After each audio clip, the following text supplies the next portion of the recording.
সবাইকে স্বাগতম excellent Vi একাডেমিতে নতুন একটা ভিডিও টিউটোরিয়াল নিয়ে আজকে হাজির হলাম। আজকে আমরা দেখব এক্সেলের মধ্যে যে ভিজুয়াল বেসিক অ্যাপ্লিকেশন একটি প্রোগ্রাম আছে যেগুলা ম্যাক্রো বলি। এই ম্যাক্রোর মাধ্যমে কিভাবে খুব দ্রুত ডাটা অটোমেশন বা ডাটা ট্রান্সফার করা যায় সেটা আজকে আমরা দেখব। আমার এখানে একটি পারচেস বুক যেখানে আমার সাপ্লায়ার লেজার মেনটেন করা হয়। আমরা জানি যারা অ্যাকাউন্ট ফাইন্যান্স ডিপার্টমেন্টে কাজ করি প্রতিনিয়ত প্রত্যেক দিন সাপ্লায়ারের কাছ থেকে প্রোডাক্ট ক্রয় করতে হয়। একইভাবে আমার প্রোডাক্ট সেল করার জন্য আমার সাপ্লায়ার ভেন্ডর আছে। তো এই যে একটা আমরা এক্সেলে একটা সাপ্লায়ারের লেজার একটা শিট মেনটেন করলাম যেখানে সমস্ত আমার 4টা 5টা বা তারও বেশি 50টা 100টা সাপ্লায়ারের লেজার থাকবে, যেটা একটা মাস্টার শিট। এই মাস্টার শিট থেকে আমি কিভাবে সেপারেটলি ইন্ডিভিজুয়াল সাপ্লায়ারের লেজার আলাদাভাবে করতে পারি, ম্যাক্রোর মাধ্যমে অটোমেশন করতে পারি, আজকে সেটাই আমরা দেখব। আমরা এর আগে দেখেছি combined multiple sheet in Excel. আজকে আমরা দেখব সেপারেট টু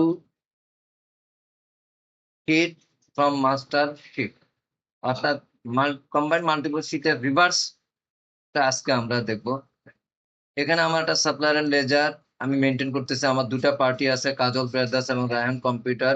চাইলে আমার আরো 5টা 10টা প্রতিদিন থাকতে পারে, যাদের কাছ থেকে কম্পিউটারের অ্যাক্সেসরিজ বিভিন্ন প্রোডাক্ট, প্রিন্টার, কিবোর্ড, স্ক্যানার ক্রয় করে থাকি। তো কিভাবে ম্যাক্রোর মাধ্যমে, প্রোগ্রামিং এর মাধ্যমে আমরা এই কাজল ব্রাদার্স একটা পার্টি ইন্ডিভিজুয়াল ডাটা আমার এখানে চলে আসবে এবং রায়হান আর সাপ্লায়ার তারও ডাটা অটোমেটিক্যালি মাস্টার শিট থেকে ট্রান্সফার হয়ে যাবে। আমি কোনো রকম ফিল্টার ইউজ করে ম্যানুয়ালি করতে পারতাম, কিন্তু সেটা একবার করলে বারবার করতে হবে। কিন্তু আমার এখানে আমি যদি ম্যাক্রোর মাধ্যমে কাজ করি তাহলে একবার করলে আমি যতই আরো নিচের দিকে আমি ডাটা নিয়ে আসি না কেন, এন্ট্রি দেই না কেন প্রত্যেক দিন, আমার আর নতুন করে কাজলের জন্য আলাদাভাবে লেজার ক্রিয়েট করতে, সেপারেট শিট করতে হবে না, একবারই চলে আসবে। রায়হানের ক্ষেত্রেও তাই। তো চলুন দেখি। প্রথমে আমার একটা সাপ্লায়ার লেজার আমি এইভাবে মেনটেন করলাম। সেখান থেকে আমি জাস্ট আমার এই যে ডেভেলপার, এখানে আমি যদি প্রথমে আমি ডাটাটাকে একটা টেবিলে নিয়ে আসলাম। আমি যদি একটু যাই ইনসার্ট, সরি আমার আগে ডাটা আমি কনভার্ট রেঞ্জে চলে গেলাম। আবার যদি যাই, আমি ইনসার্ট টেবিলে ক্লিক করলাম। আমাকে প্রথমেই সাপ্লায়ারের লেজারটা পুরোপুরি ডাটা এখান থেকে আমাকে টেবিলে কনভার্ট করে নিতে হবে। পরবর্তীতে আমার ডেভেলপার এই জিনিসটা, যেহেতু প্রোগ্রামিং, এটা নিয়ে আসতে হবে। এটা কিভাবে নিয়ে আসবো আমি সেটা যদি একটু দেখাই, যে ডেভেলপার অনেক সময় হাইড থাকতে পারে। সেখানে আমি ফাইল থেকে জাস্ট অপশনে ক্লিক করব। অপশনে ক্লিক করে সেখানে আমার যে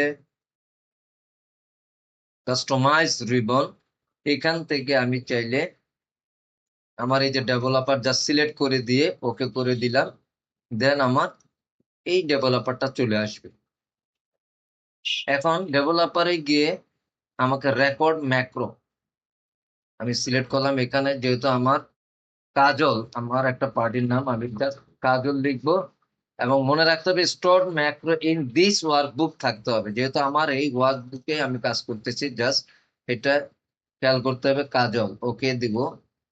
ওকে, আমার অলরেডি রেকর্ডিং শুরু হয়ে গেছে। এখন আমি ফিল্টারিং এ আমি কাজলে যাব। সেখানে গিয়ে জাস্ট সিলেক্ট, ডাটাতে যাব, ডাটা থেকে অ্যাডভান্স ফিল্টারে ক্লিক করব। আমি এখানে ক্লিক করলাম সাপ্লায়ারের দুটো রো নিয়ে, just copy to another location এবং লিস্ট অফ রেঞ্জ আমাদের এই পারচেস। এখান থেকে আমি টোটালটা আমার ডাটা যতগুলো সবগুলো আমি রেঞ্জ দেখিয়ে দিলাম এবং ক্রাইটেরিয়া 1 হচ্ছে আমার সাপ্লায়ার এবং Kajal. And then copy to, just আমি এটা দেখিয়ে দিলাম এন্ড জাস্ট ওকে দিলাম। দেখেন আমার অটোমেটিক কিন্তু আমার টোটাল কাজল ব্রাদার্স এর ডাটা গুলো কিন্তু চলে আসবে। এবং সর্বোপরি আমি ডেভেলপারে গিয়ে আমার স্টপ রেকর্ডিং করে দিলাম। এখন আমি রায়হানও সেম একইভাবে কাজ করব। এখানে ক্লিক করে রেকর্ড ম্যাক্রো, এখানে রায়হান, ওকে, then data, and then advanced filter, copy to another location, list of range, purchase book, দেখিয়ে দিলাম। The criteria is সাপ্লায়ার এবং রায়হান দুটোকে একসাথে সিলেক্ট করে দিলাম। কপি টু তে আমি ডাটা এবং টোটাল হেডারটাকে সিলেক্ট করে দিয়ে ওকে করে দিলাম। আমার রায়হানের টোটাল ডাটা কিন্তু চলে আসে। এখন যেটা হলো আমি যদি পারচেসে সরি আমার ডেভেলপার গিয়ে স্টপ রেকর্ডিংটা আমি করে দিলাম। এখন আমি পারচেসে গিয়ে এখানে আমি যদি দুটা নতুন নিয়ে আসি, এখানে কাজল, জাস্ট এখানে স্ক্যানার আমি 10টা দিলাম, একইভাবে এখানেও 10টা দিলাম। আমার এই যে 15 এবং 2 তারিখে দুইটা ডেট আমি নতুন করে যে আপডেট করলাম, এটা কিন্তু আমার কাজলে কিন্তু আসেনি।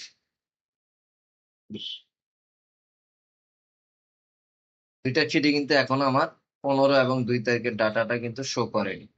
সো এটা শো করার জন্য, অটোমেশন করার জন্য কি করতে হবে, আমার এই কাজলে গিয়ে জাস্ট রাইট বাটন ক্লিক করে ভিউ কোড আমি ক্লিক করব।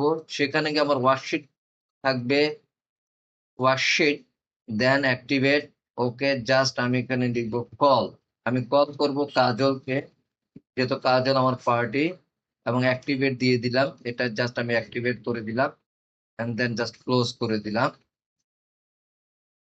ওকে, একইভাবে রায়হানকেও যদি আমি করি, রাইট বাটন ক্লিক করে view code, worksheet, activate, call Raihan, and then just close করে দিলাম।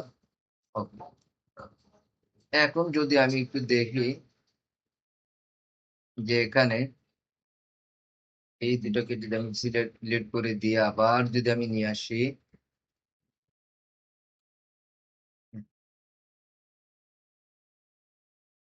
ওয়ান পিস, জাস্ট দুটো আমি নতুন করে যেহেতু আনলাম, আমি একটু হাইলাইটার করে নিলাম। এখন আমি দেখবো যে কাজল এটা আসছে কিনা। দেখেন অটোমেটিক কিন্তু আমার ডাটাটা চলে আসে।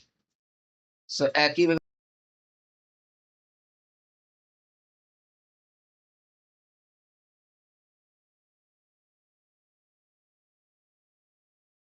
তো আমরা এইভাবে দেখলাম যে রায়হানের মেইন শিটে পারচেজ বুকে আমি এখানে যতটা দিলাম একদম 23 তারিখ পর্যন্ত, আমার সেই ডাটাগুলো কিন্তু এখানে অটোমেটিক্যালি কিন্তু রায়হানের এখানে চলে আসলো।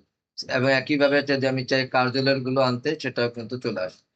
সো এইভাবে এখন আমরা যদি সেলস বুকটা এরকম করি, যাদের আমরা দুইটা পার্টি আছে, ব্রাদার্স এবং জেনারেল, যাদের কাছে আমি পেপারস বা scale, accessory, stationery item sell করি, তাদেরকেও যদি আমি এইভাবে একটা রিসিভেবল লেজার, যেখানে আমার 5টা 10টা 20টা প্রতিদিন লেজার থাকবে, যাদের ট্রানজেকশন থাকবে, তাদেরকে আমি আলাদাভাবে সেপারেট শিট করলাম। তো একইভাবে আমি এখানে যদি যাই ডেভেলপার, রেকর্ড ম্যাক্রো, আমি জাস্ট লিখলাম EROTAGRS,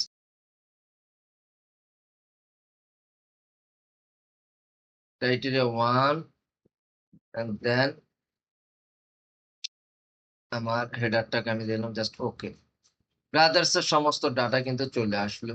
এবং পরবর্তীতে আমি জাস্ট স্টপ রেকর্ডিং করে দিয়ে আমি জেনারেলে গেলাম। জেনারেলে গিয়ে আমি সেম ভাবে আমি জেনারেলে যাওয়ার পরও যদি আমি রেকর্ড ম্যাক্রো করি, সেখানে যদি GENERAL জেনারেল কাস্টমার কল করি, ওকে, এন্ড দেন হচ্ছে জাস্ট ডাটাতে অ্যাডভান্স ফিল্টার, কপি, সেলস বুক থেকে আমি ডাটাগুলো নিয়ে আসলাম,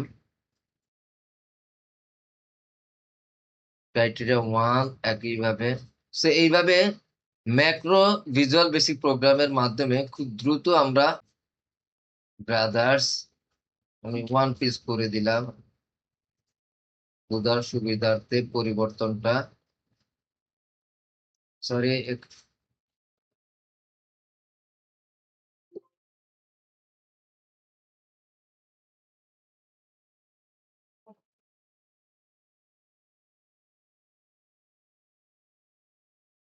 আমরা এখানে দেখতে পেলাম ব্রাদার্সে কিন্তু টোটাল ডাটাগুলো কিন্তু চলে আসছে। হ্যাঁ, সো এইভাবে আমরা খুব সহজেই ম্যাক্রোর মাধ্যমে কাজ করতে পারি অটোমেশনের, অর্থাৎ মাল্টিপল শিটের যেভাবে আমরা বিভিন্ন শিটকে মাল্টিপল কম্বাইন শিট করেছি, ঠিক একইভাবে একটা শিট থেকে মাস্টার শিট থেকে কিভাবে সেপারেট শিট তৈরি করা যায়, পার্টি ওয়াইজ এবং সাপ্লায়ার ওয়াইজ কিভাবে করা যায়, আমরা সেটা দেখলাম ম্যাক্রোর মাধ্যমে। তো সবাইকে ধন্যবাদ, আজকে এই পর্যন্তই। আশা করি আমার চ্যানেলটি ব্রেন বুস্ট ফোকাস 01819 আমার ইউটিউব চ্যানেল বেশি বেশি করে সাবস্ক্রাইব করবেন এবং কমেন্টস করবেন। একইভাবে আমার Facebook page excellent VI academy বেশি বেশি করে লাইক এবং শেয়ার করবেন, যাতে আরো কিছু নতুন ভিডিও টিউটোরিয়াল নিয়ে কাজ করার জন্য আমি ইন্সপায়ার হই। সবাইকে আজকে এ পর্যন্তই, ধন্যবাদ।